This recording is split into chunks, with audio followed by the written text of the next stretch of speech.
Hello and welcome to Culture here on i24NEWS. I'm Oded Grober. Thank you for joining me. Today on our show, we'll talk to a photographer capturing the city of Tel Aviv.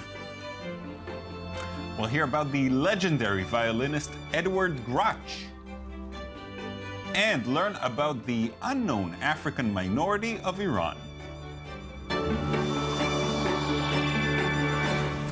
This is Tel Aviv, is a photography project capturing surprising, humorous, and poignant moments of the city's life, sketching a portrait of its inhabitants. With me in the studio is the man behind the camera, photographer Evyatar Dayan, who's responsible for this project. Thanks for coming in, Evyatar. Hi, Oded. Thank you for having me. So how was this project born? How did you start with it? It started around 2 years ago. I just uploaded few photos to my personal Facebook page. Yeah. And I got some good reactions, so I decided to make it wider, maybe. Right, and keep going out with the camera. Yeah. So how do you capture these moments? Do you always have your camera on you, looking for these special moments? Yeah, actually, I do that for a hobby, so I do that during the weekends only. Mm-hmm. So yeah, my camera is always with me, and you know, I just look for something out of the ordinary. That's what I wanted to ask. What exactly are you looking for? Because there are there are things that cry out, take a picture of me, but there are things also that rely on your point of view. So how do you know how to look for them? First of all, this is Tel Aviv. It's just there. You can see it in every corner of the street. Mm-hmm. You can find crazy people, amazing people. People are doing stuff that will, you know, you just need to take the picture. It's not very hard. Yeah, it's not very hard because it's Tel Aviv. If you say New York, maybe you need to look for it. But Tel Aviv is. Maybe not New York. Maybe New York is not the best example there. Yeah, maybe if you're thinking about, maybe Haifa, you have to go look for it. New York has it in buckets. Yeah. How often do you miss the shot? How often do you see something and you're like, oh, just happened, you couldn't get it? Doesn't happen a lot, but sometimes if you see a quick moving bicycle with interesting things, mm-hmm. I might miss something, and but it happens. You know? Have you found yourself directing your subjects, or you avoid that completely? No, I'm not avoiding that completely. I don't find it bad, mm-hmm. by the way.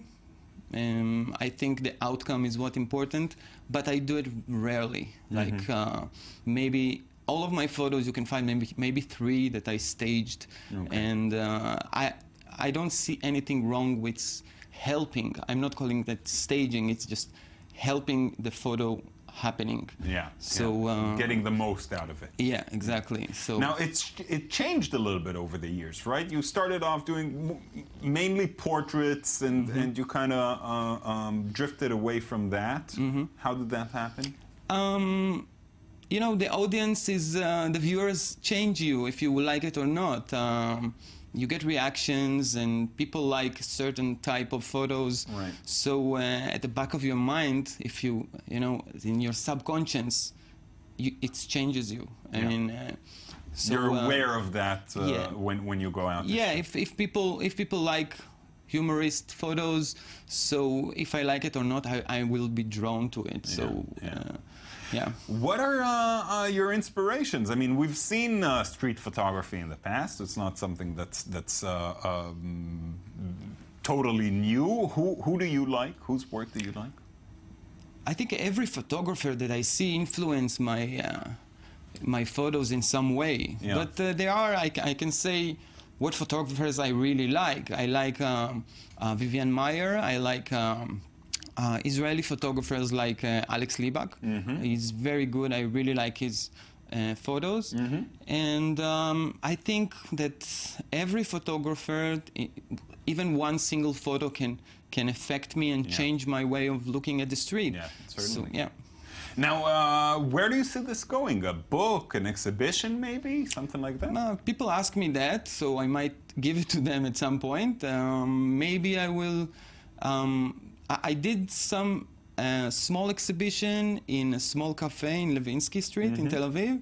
It went well. Yeah. People liked it, and I might think maybe to do something bigger than that. Great. Yeah. More on a personal level, this is, as you said, a hobby, really. You have a day job. Ever thinking of trying to make it your main thing? No, actually no. Actually no. I really like to keep it in a hobby. You like getting a paycheck. Yeah. This is, you know, I work for. I do that for paying the bills. Right. My day work, my day job, and this is just a hobby. So. And I'm not a businessman, so I don't know exactly how to do it, to sell my photos, or I just enjoy it. As long as I enjoy it, I keep doing it. It's wonderful, and all of us are enjoying it as well. Aviatar, thanks so much for coming in. Thank you very much.